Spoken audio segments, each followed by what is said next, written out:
안녕하세요. 두 번째 강의 시작하겠습니다. 얼굴이 이 빨갛게 나오는데요. 메이크업한 거 아닙니다. 자, 줌 자체가 그런가 봐요. 예. 자, 이번 시간은 그 형법의 적용 범위부터 시작합시다. 자, 1번 판례 보겠습니다. 그 1번 판례는 형법 2조입니다. 형법 2조. 무슨 주의? 속지주의입니다. 자, 2조가 어떻게 나왔어요? 본법은 그렇습니다. 우리 형법은 대한민국 영역 내에서, 대한민국 영역 내에요. 영역이라는 것은 영토, 땅, 영해, 바다, 그리고 영공, 우리 하늘. 여기서 벌어진 범죄는 우리 형법이 적용되는 겁니다. 일부만 걸쳐도 되는 거예요. 전부든 일부든 실행이 착수지든 공모지든 다 우리 영역 냅니다. 자, 1번을 쉽게 이야기하면 이렇습니다. 우리나라 회사가 있고요. 대만 회사가 있습니다. 그런데 우리나라 회사에 근무하는 종업원들이 우리나라 회사를 배신하고 외국에 대만으로 가갖고 대만 회사의 그 영업 비밀을 빼갖고 가지고 가서 거기에 입사를 합니다. 이런 나쁜 인간들. 알겠죠? 그러면 우리나라에서 근무했던, 그죠? 예. 우리나라 국민들, 알겠죠? 종업원들. 이 사람들은 바로 부정경쟁 방지법에다가 그 다음에 산업기술보호법 위반으로 처벌했습니다. 자, 이 종업원이 문제가 된 거 아니에요. 이 종업원들이 이 기술을 빼가지고 대만 회사에 가버립니다.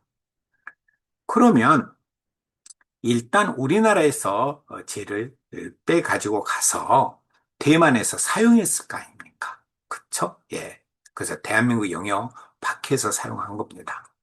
일단은 대한민국 영역 내에서 죄를 저질렀기 때문에 그래서 대만에 가가지고 사용했다 하더라도 대만 회사가 이 영업 비밀을 빼앗은 종업원들을 고용을 한 거죠. 그러면 종업원이 위반 행위라면 그 종업원을 고용한 회사도 처벌이 돼요. 이걸 뭐라고 그래요? 양불규정 그렇습니다. 그래서 내국회사 종업원들이 영업비밀이라든지 그리고 또 뭐예요? 여기에 산업기술을 빼갖고 왔기 때문에 그 종업원들, 우리나라 회사의 종업원들은 결국 부정경쟁방지법 위반, 그리고 산업기술보호법 위반, 그리고 고용을 한 대만 회사도, 대만에 있는 대만 회사도 결국 우리 종업원들이 대한민국 영역 내에서 죄를 저질렀기 때문에 이 회사도, 대만 회사, 피고인 회사도 대한민국 영역 내에서 죄를 범한 거하고 똑같습니다. 그래서 그 대만 회사도 양벌 규정으로 우리나라에 재판권이 있기 때문에 그래서 결국 대만 회사도 부정경쟁 방지법과 그 다음에 산업기술보호법 양도규정이 있어요. 둘 다 처벌됐다. 넘어갑니다. 자, 구속요건론입니다. 먼저 고의입니다. 고의. 네. 자, 이 판례는 참고로만 한번 봐보실랍니까? 예. 피고인이 전자발찌를 차고 있는 자예요. 전자발찌를 차고 있는데 법원에서 피고인한테 이렇게 준수사항을 의무를 줍니다. 너 외출 제한이다. 외출 제한. 그러니까 자 이렇게 매일 12시부터 새벽 6시까지는 외출하지 마라. 이렇게 전자팔찌를 채우면서 전자팔찌를 부착하면서 외출 제한이라는 준수사항을 결정합니다. 부과했죠. 그러면 이 피고인은 12시부터서, 정오부터서 새벽 6시까지 외출을 안 해야 되겠죠. 그런데 얘는 합니다. 어디 갔어요? 단란주점. 이제 단란주점 가가지고요. 단란주점 가가지고 10분을 초과했습니다. 10분. 그럼 10분을 초과했기 때문에 뭐예요? 전자장치 부착법 위반이다라는 거죠. 다만 위반을 했다 하더라도 정당한 사유가 있다면 무죄입니다. 그러나 정당한 사유가 없었다라는 거죠. 그런데 이 피고인은 그랬대요. 단란주점에서 술을 마시고 이제 복귀하려고 했는데 택시가 안 잡혔다. 근데 택시 안 잡힌 것이 뭐 정당한 사유가 됩니까? 안 된다. 그래서 피고인은 이렇게 준수 사항을 위반한 것에 대한 고의가 있다. 그래서 전자장치 부착법 위반으로 또 처벌이 됐대요. 고의가 있다 없다? 있다. 몇 분 넘었어? 10분 됐죠. 예. 그래서 정오부터 6시예요. 근데 얘는 12시 10분에 기간 거예요. 10분 초과했기 때문에 처벌된다. 선생님 10분 가지고 뭐 그래? 아니에요. 법은 10분이 아니라 10초만 넘어도 예. 그 범죄가 됩니다. 예. 자, 그리고 근로자의 연차 유급 휴가권이에요. 자, 이것도 시험에 나올 만한 그런 그 판례일 것 같아요. 이 고의 문제거든요. 근로자는 연차 휴가, 연차 유급 휴가권이 있습니다. 그래서 자, 연차를 청구할 수가 있어요. 다만 그 법에가 근로기준법에가 사용자는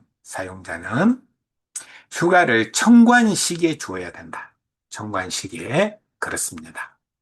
그런데 근로자가 청구한 시기에 휴가를 주는 것이 막대한 운영에 지장이 있다. 그 사업 운영에 막대한 지장이 있다. 그때는 변경할 수도 있어요. 다시 한번 버스 기사가 연차를 씁니다.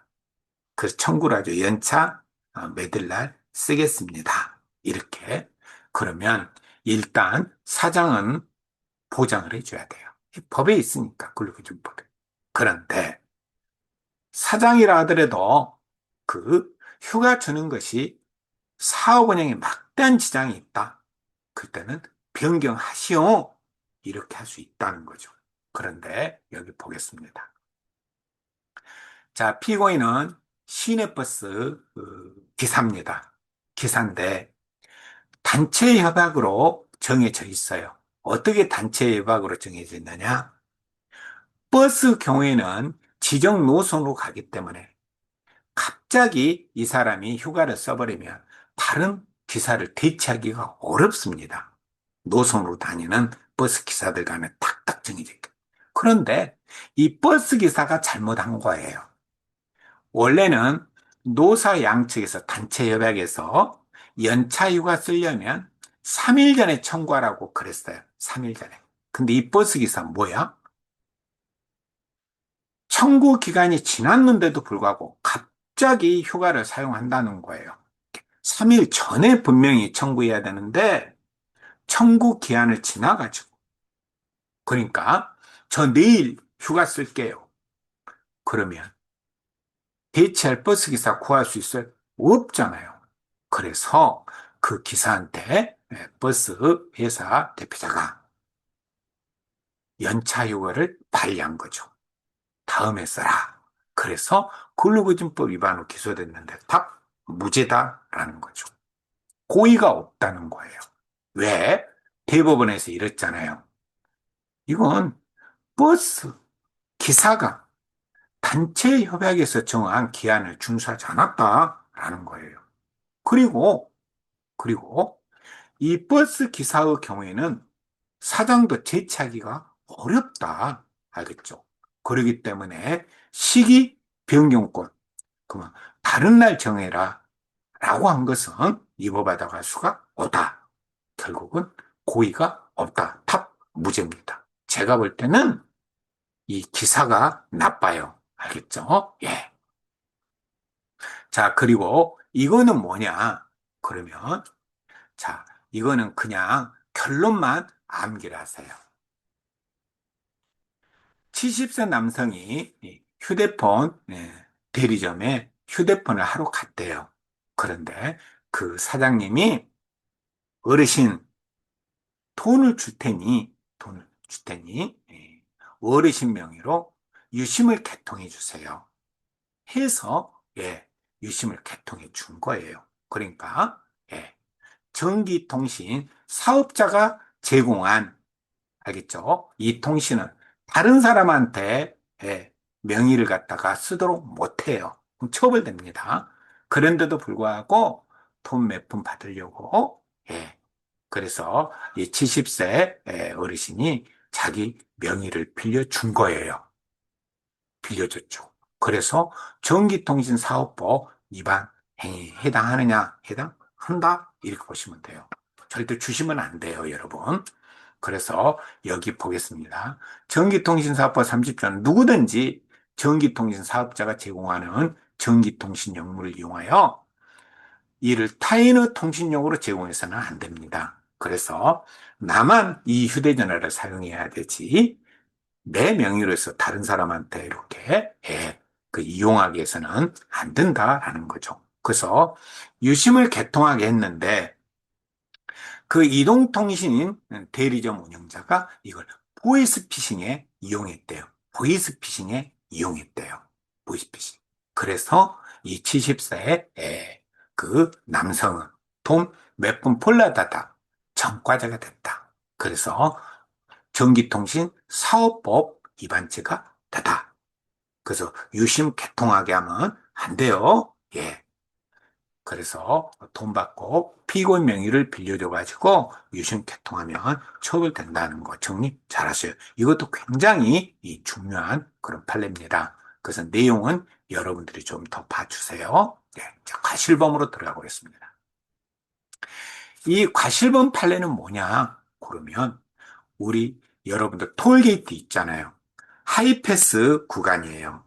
그 하이패스 구간이 우리가 30km라고 제한 속도. 여러분, 하이패스 구간에 30km라고 하는데 여러분 30km 간가요? 내가 보니까요. 막 90km, 100km도 가고 그러더라고. 근데 이 택시기사는 62km로 원래는 30이었는데 32km 제한 속도를 초과한 거예요. 과연 이게 그 속도를 초과한 것이냐? 숫자로 본다면, 숫자로 본다면 32km 초과인데 대법원 판례에서는 그 신뢰 원칙을 적용을 했습니다. 신뢰 원칙을. 왜냐하면 하이패스, 하이패스 구간을 진행하는 운전자는 거기가 안전지대가 있기 때문에 다른 차량이 앞을 건너서 이렇게 통행하지 않을 것이다 라는 걸 신뢰하면 그만이에요. 그런데 이 택시기사가 62km로 하이패스 안전지대를 지나고 있는데 갑자기 오토바이가 앞을 지나가는 거예요. 그래서 그 택시기사가 결국 오토바이 이 기사를 이렇게 그래서 충돌한 그런 사건이에요. 그래서 오토바이 운전자가 다쳐요. 그래서 그 운전자에게 업무상 과실치상이 되느냐 이게 이제 논점이 됐던 거예요. 그런데 하급심에는 유죄가 인정이 됐습니다만 대법원에서는 무슨 소리야? 무슨 소리야? 이렇게 이거는 애초부터 소송 조건이 없다. 그래서 공소기각 판결을 해야 된다라고 했어요. 그 말이 뭐냐면 여러분들 이거 아시죠? 교통사고 처리 특례법 여러분들 그 경찰학 시간이나 공부를 하지 않습니까? 12대 중과실에 해당하지 않고 또 종합보험에 가입했다면 그때는 공소권은 없습니다. 그래서 공소제기를 검사가 했다 하더라도 그 공소제기는 거의 형사소송법 327조 2호에 의해서 그 공소제기 절차가 법률의 규정에 위반하여 무효입니다. 무효인 것을 공소제기했을 때는 공소기가 판결, 그러니까 유죄, 무죄 판결하기 전에 미리 끝내버려야 돼요, 이것을. 유죄, 무죄도 가서 안 됩니다. 그래서 대법원은 뭐라고 했느냐? 제한속도 위반이 아니라고 봤습니다. 제한속도 위반이 아니다. 만약에 제한속도를 위반했다면 교통사고처리특례법상 중과실에 해당해버려요. 그런데 이 기사는, 택시기사는 제한속도 위반이 아니야. 왜? 이건 신뢰 원칙이 인정되는 거야. 그래서 원래는 30km지만 이 기사가 62km로 진행했다 하더라도, 진행했다 하더라도, 예, 거기에 다른 차량이 진행하지 않을 것으로 신뢰하면 그만이다. 이렇게 했다는 거죠. 신뢰 원칙을 인정한 거예요. 그래서 제한속도 위반이 아니다. 그렇기 때문에 중과실에 해당하지 않는다. 그리고 이 택시는 공제에 들어가 있다. 종합범위에 가 있기 때문에 이건 공소권 없음, 교통사고 처리는 공소권 없습니다. 그런데도 검사가 공소 제기했으니 이것은 소송 조건이 겨루기 때문에 공소기가 판결로 가요. 무죄 판결 아니에요. 예. 범죄가 범죄가 되지 아니하거나 범죄 증명이 안 될 때 무죄예요. 325조. 325조로 가면 안 돼요. 320 형사소송법 327조 2호 공소권 없음으로 가야 돼요. 그런데 공소권 없음인데도 불구하고 검사가 공소제기했기 때문에 그 공소제기는 법률의 규정에 위반하여 무효인 때에 해당해요. 형사소송법 327조 2호 공소기각 판결사유 2호에 해당, 두 번째에 해당해요. 그래서 대법원에서는 공소기각 판결로 가라, 이 판결이에요. 그 택시기사 운 좋았어요. 예. 그래서 오토바이 기사를 상해 입힌 사건이었어요. 업무상 과실치상이라도 교통사고 처리특례법상, 예, 12대 중과실에 해당하지 않는다면 됐죠. 예, 특례가 적용되기 때문에, 예, 그래서 종합범위에 가 있기 때문에 그다음 공소권 없음으로 가야 된다. 그래서 공소기각 판결을 하라는 거죠. 예, 한번 결론만 해볼게요. 대법원은 피고인이 톨게이트 하이패스 구간을 과속으로 진행했다. 가 오토바이를 들이받은 사건에서 교통사고 처리 등급 12대 중과실 특례 외의 사유에 해당하지 않고 특례 외의 사유에 해당하지 않고 특히 중과실은 제한속도 초과에 해당하지 않아요. 알겠죠? 왜?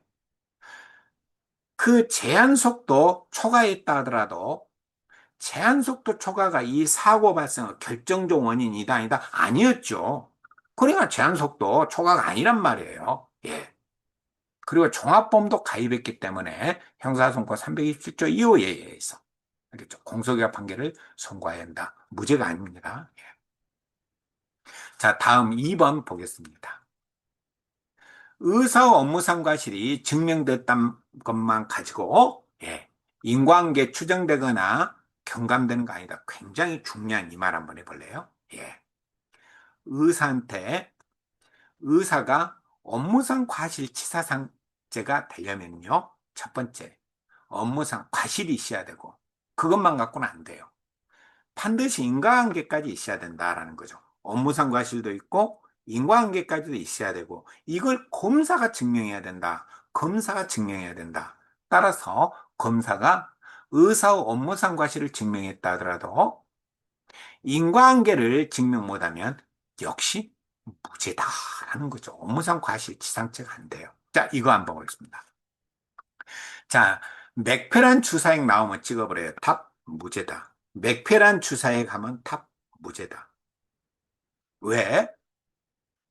여기에 업무상 과실은 있으나, 자, 업무상 과실은 인정되나, 그러나 무엇이 없다? 인과관계가 없기 때문에 업무상 과실치상죄가 성립하지 않습니다. 그러니까 맥페란 주사액이라고 하는 것은 뭐냐? 그러면은요, 여기에 제가 좀 써놨습니다. 이렇게. 복부 경련 통증 완화제. 복부 경련 통증 완화제요. 그러니까 이 환자가 누구예요? 파킨슨병 환자예요. 파킨슨병 환자입니다. 그 고령자예요.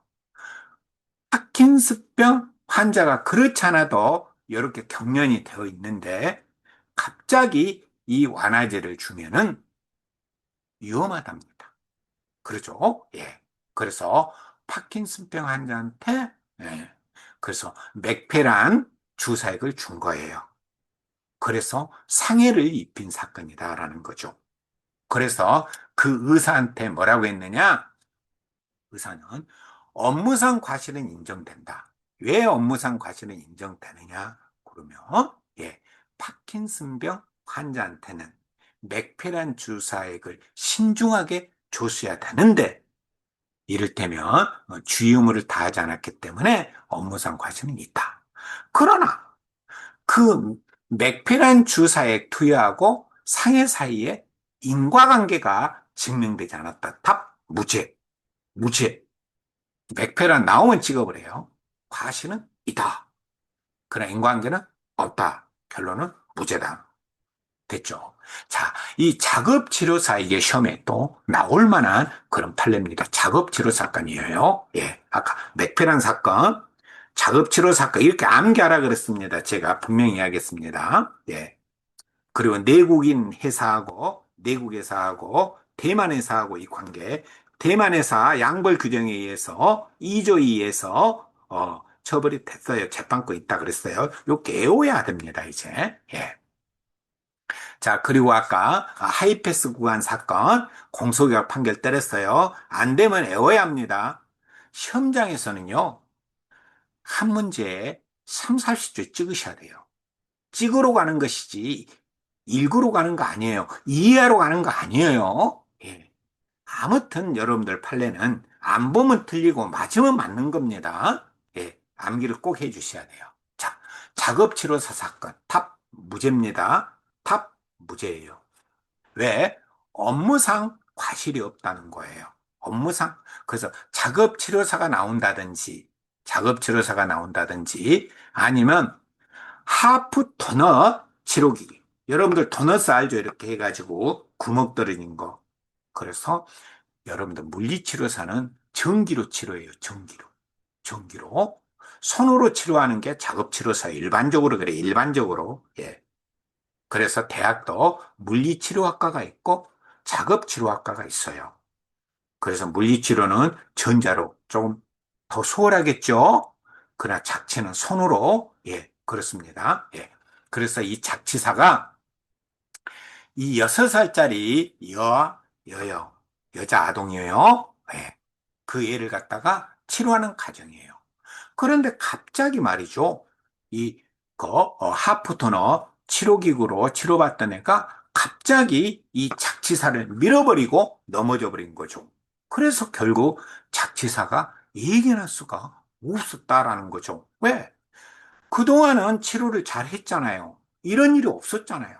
그래서 예견을 못했다라는 거죠. 그래서 결국 작치사 하프토너 치료기구로 6세 아동, 예, 그 지적장애나 뇌병변 장애도 있어요. 그 아이가 갑자기 이 작지사 밀고 기구역으로 넘어져 상해를 입어서 업무상 과실치상죄로 기소된 사건 답 무죄다. 이유는 업무상 과실이 증명이 안 됐다. 답 무죄입니다. 그래서 하프도는 나오면 찍으셔야 돼요. 업무상 과실이 증명되지 않았기 때문에 무죄다. 자, 굴착기 기사님, 예. 역시 공기판이에요. 공소기각 판결이에요. 아까 누구예요? 하이패스 구간을 62km로 지나는 택시 기사님 공소기각 판결이 선고되었어요. 예. 그러면 이 굴착기 기사님도 마찬가지예요. 굴착기도 차여요, 차. 예. 교통사고 처리 특례법이 적용되는 거예요. 예. 그래서 굴착기 기사님이 후방을 갖다가 주의를 다하지 못해가지고 후방을 주의를 다 못해서 굴삭기 뒷부분으로 그 인부를 치은 사건이에요. 치었다, 충돌했다, 업무상 과실치상으로 기소된 사건이에요. 그런데 대법원에서 역시 굴삭기도 차고 교통사고 처리 특례법이 적용이 된다. 12개 중과실에 해당하지 않았고, 알겠죠? 예. 뒷부분으로 치였는데 중과실이 있겠어요? 없죠. 뭐 속도 위반이 있겠어요? 신호 위반이 있겠습니까? 뭐 중앙선 침범이 있겠습니까? 없죠. 뒷부분. 그래서 대법원에서는 일단 업무상 과실은 있었지만, 그러나 그 교통사고 처리 특례법상 12대 중과실에 해당하지 않고 종합보험에 가입돼 있어요. 그래서 역시 공소기각 판결을 선고해야 한다. 그래서 아까 하이패스 그 통과한 택시기사님, 그리고 골삭기 기사님 둘 다 공기판 했죠. 예. 자, 기타. 기타가 면담 강요죄가 있거든요. 면담 강요죄 두 개. 자, 이 군인은 무죄였어요. 군인은 무죄였습니다. 군인은 무죄였어요. 면담 강요한 적이 없어요. 면담 강요죄가 되려면 면담을 강요하거나 이력을 행사해야 됩니다. 그럼 뭐냐? 자기나 타인의 형사사건, 수사 재판과 관련해가지고 알고 있는 사람. 그러니까, 내부, 이를테면 고발자도 되고, 그리고 피해자도 되고, 그 다음에 그 친족도 되는 거예요. 그 사람한테 정당한 사유 없이, 이제 정당한 사유가 있으면 상관없어요. 만나는 거. 정당한 사유 없이 면담을 강요하거나 위력을 행사했다. 그럼 면담 강요죄. 암기합시다. 특가법상 5조 9 제사항이 뭐예요? 면담 강요죄입니다. 그런데 이 군인은 면담 강요죄가 안 됐습니다. 왜? 단순히, 자, 후임병들을 갖다가 4번 강제 집합시켰대요. 4번. 그러니까 피해자가 갖다가 내부 제보해버린 거죠. 그러니까 피해자한테 전화해가지고, 야, 나 징계 먹을 수 있으니 잘 한번 설명해 줄 수 있어? 이 정도 갖고는 약했단 말이에요. 그리고 위력 행사에 대한 고의가 없다. 고의 있다, 없다? 없다. 알겠죠? 예. 그래서 이것은 위력을 행사한 고의가 없다 해서 무죄다. 이거는 무죄예요. 예. 그 공군 정비병 무죄 사건이에요. 예. 이유는 고의가 없다. 자, 면담 강요죄 되잖아요. 그래서 면담 강요 또는 위력 행사해야 되는데 위력 행사한다는 고의가 없다 무죄. 그런데 아이돌 대표는 처벌됐습니다. 아이돌. 그 내부 고발자가 있었어요. 이 20살 된 여성이에요. 그런데 그 소속사 연예인 가수가 잘 나가요. 그 애가 대마흡연 등 마약을 취급했대요. 그래서 경찰서에다가 아이돌 그룹 무슨 기획사에 그 소속한 가수가 마약 했대요. 이렇게 제보한 거지. 그러니까 누가 빡쳐버려요? 예. 그래서 연예기획사 대표 갑하고 을. 그래서 여기 연예기획사 대표자예요. 최대 주주입니다. 그리고 을은 실장 빽 있어요. 예. 그래서 대표는 정범으로, 그리고 얘는 옆에서 도왔다 해서 방조범으로 둘 다 처벌했습니다. 그래서 그 피해자 병 20살 된 그 얘도 소속 가수예요. 20살 먹은 여성이에요. 그리고, 힘도 없고 잘 뜨지도 않는 이 내부 고발자 여성한테, 너 얼른 허위 진술 번복해. 이를테면 허위라고 번복해. 이렇게 번복시켜버린 거예요. 그래서 재반 진술을 번복하라고 했다. 이건 우월적 지위잖아요. 그 대표자가 20살 힘없는 그 소속 가수한테 너 경찰서한테 제보한 거 마약 있다는 거 얼른 뒤집어. 얼마나 무섭겠어요? 예. 그래서 이 경우는 면담 강요 위력 행사했다 해서 처벌이 됐습니다. 그래서 기획사 대표하고 그 다음에 그 실장, 기획사 대표는 정범으로, 그리고 실장은 그 을은 바로 방조범으로 처벌이 됐습니다. 그리고 여기에 정당한 사유가 있었다 그러면 죄가 되지 않습니다. 이 정당한 사유는 애초부터 구속요건 해당성 조각사예요. 애초부터 구속요건 해당성이 없어요. 그래서 뭐하고 위법성 조각사유는 정당행위하고 책임 조각사유는 기대 가능성 없는 경우는 구별된다. 이것도 시험에 잘 나옵니다. 다시 한번 면담 강요죄에서 정당한 사유는 범죄가 성립하려면 반드시 세 개죠. 구속요건에 대항서, 위법성 책임. 자, 구속요건에 대항서 위법성 책임이에요. 예. 여기서 면담 강요했어요. 정당한 사유가 있다면 무죄예요. 애초부터 무엇이 없다? 구속요건에 해당성이 없다. 구속요건에 해당성 없는 사유예요. 그래서 위법성 사유하고 위법성 조각 사유와 책임 조각 사유로 반드시 구별해야 돼요. 정리 잘 하셔야 됩니다. 정당한 사유는 위법성 조각 사유다 그러면 틀려요. 책임 조각 사유다 틀려요. 반드시 구속요건 해당성 조각 사유다. 그래서 이 정당한 사유가 없었어요. 그래서 이 공군 정비병 무죄. 알겠죠? 유일하게 행사한다는 고의가 없다. 그리고 결국은 이 우월한 쥐에서 유력을 행사했다. 그 둘 다 처벌됐다. 자, 이 정도 하고요. 다음 시간에 또 이법성론으로 들어가겠습니다. 자, 수고하셨습니다.